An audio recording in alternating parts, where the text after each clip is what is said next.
People often ask us, how do I increase my website's domain level authority? And I often avoid this question because the score itself shouldn't be your focus.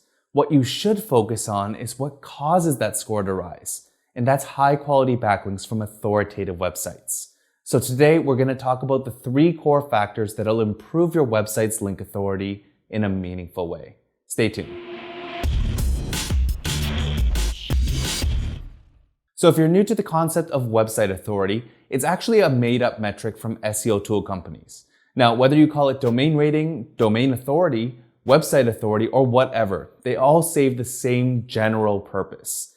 They try to measure the relative strength of a website's backlink profile compared to other sites in their index.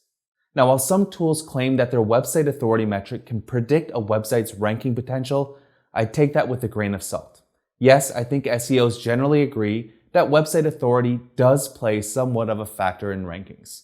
In fact, we found a clear correlation between domain rating and the number of keywords a website ranks for. But correlation doesn't prove causation.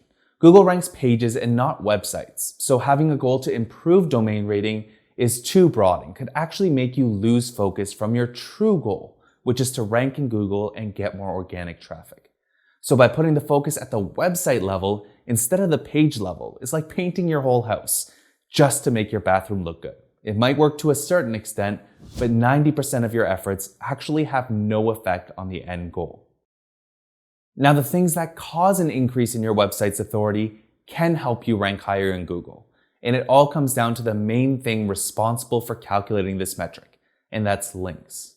Now, I can't speak on behalf of other tool providers because I don't know how they calculate their website authority metric, but I can expand a bit on Ahrefs' website authority metric called domain rating. So again, domain rating represents the overall strength of a website's backlink profile. And when I say strength, it isn't just a pure numbers game. We look at both quantity and quality of the links pointing at a website. Now, domain rating isn't linear. It's plotted on a logarithmic scale from 0 to 100. To understand this scale a bit better, think of it like gaining status in a video game. You might start off as a scout, and to gain your ranger badge, it might only take a few hours. But jumping to the next level could take you months. Then only the truly elite players will get to epic status. And don't even get me started on legendary. This is reserved only for the chosen ones. In the same way, increasing a website's domain rating from 79 to 80 would be a much bigger jump than going from 3 to 4 or even from 3 to 10. In short, you can't say that a website with a DR40 is twice as authoritative as a website with a DR20. It'll be more than that. Although improving domain rating shouldn't be your aim, let's talk about the 3 main things that impact the score. First are the number of unique websites that link to you. At Ahrefs, we call these referring domains. And in our calculations, we only account for followed links, meaning links with no follow, UGC, or sponsor values won't improve a website's DR score. Now, since we count referring domains here and not backlinks, subsequent links from the same website won't improve a website's DR either. The second thing we look at are the domain ratings of the linking domains. And this is one of the ways we keep DR reliable and tougher to manipulate. For example, if a website has 1,000 followed referring domains that all come from DR0 websites, it's unlikely that those links will do much for the linked page. And we want to reflect that by not overinflating DR scores based on quantity alone. This also means that a website's DR can increase if the domain ratings of the linking websites go up. For example, I built a link from a DR15 site back in 2017, and today that same website has a domain rating of 58.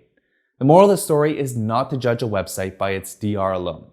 If there are less authoritative sites, but you see them grinding and consistently building links to their pages, then the value of your link can increase over time. This is the referring domains graph for the site I got a link from, and this is around the day I got a link from them. The slow and steady increase in referring domains plus the person's content were good indicators that the site would continue to do well. So I invested my time to get a link from a low DR site, and it paid off. And the third thing we look at are the number of sites the referring websites link to with at least one followed link. The more unique websites a site links to, the less so-called DR equity it can pass. For example, if you had a new website that got a link from the New York Times, you might think you'd get a nice pop in your domain rating. After all, the New York Times has a domain rating of 94, and it's one of the most well-known sites in the world. But because of the sheer number of external websites it links to with at least one followed link, it won't have that much of an impact on DR. As you can see in the linked domains report in Ahrefs Site Explorer, they link to over 280,000 websites with the followed link. So how much of an impact would a link from nytimes.com have on a website?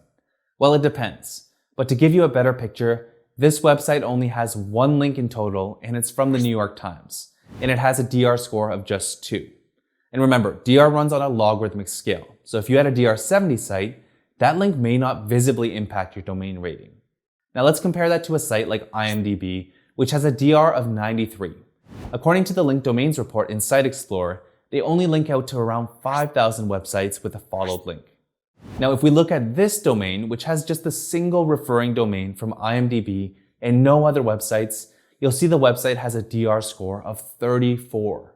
So does that mean that the DR 34 site is more authoritative than the DR 2 site?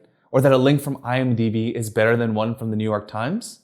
Definitely not. And this is exactly why I don't recommend using domain rating scores as a standalone metric. It's not a good indicator of a website's quality or legitimacy. It's merely a measure of link popularity. Instead, it's better if you combine DR with other metrics like domain level traffic or URL rating, which estimates the overall strength of a page's backlink profile. So what are the key takeaways here? I'll tell you as it is. Don't obsess over increasing your domain rating. Instead, focus on 2 things. Number 1, build links to pages you want to rank.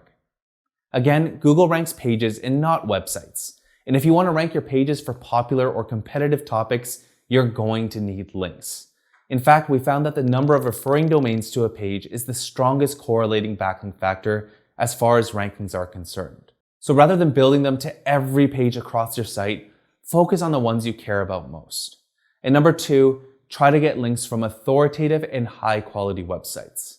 At the end of the day, you want to rank your pages high in Google, and the links that are going to move the needle are high quality backlinks from relevant and authoritative pages. I won't expand on these qualities right now because we have a full video that outlines the characteristics of high quality backlinks, which I've linked up in the description. Now, if you focus on these 2 things, which were to build links to pages you want to rank and to get links from authoritative sources, the byproduct is going to be higher Google rankings and an increase in your domain rating. And we have a ton of step-by-step tutorials on how to build links to your website, so I highly recommend checking out our link building playlist. And if you enjoyed this video, make sure to like, share, and subscribe for more actionable SEO and marketing tutorials. I'll see you in the next one.